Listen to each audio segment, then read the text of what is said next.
هر چاته مهار وي لار کې خنډ او خار وي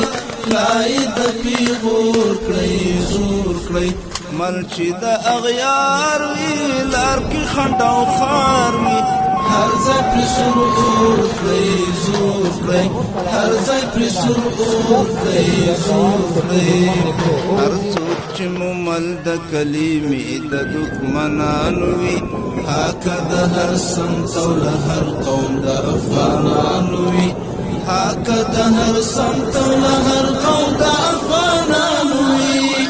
خو چې کفر یار وي لار کې خنډ او خار وي ژوند نه یې زړه تور کړی زور کړی خو چې کفر یار وي لار کې خنډ او خار وي ژوند نه یې زړه تور کړی زور کړی مل چې د اغیار وي لار کې خنډ او خار وي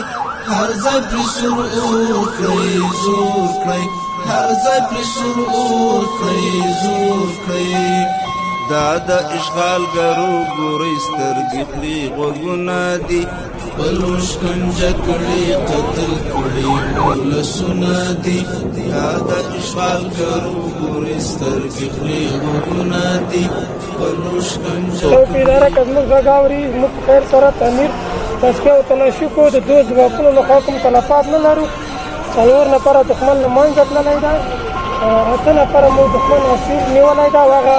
خلک چې دوی سپر کړي وو او نیولي وو هغه مو راخلاص کړي دي اوس زموږ په واک کې دي مطلب واخیستل شو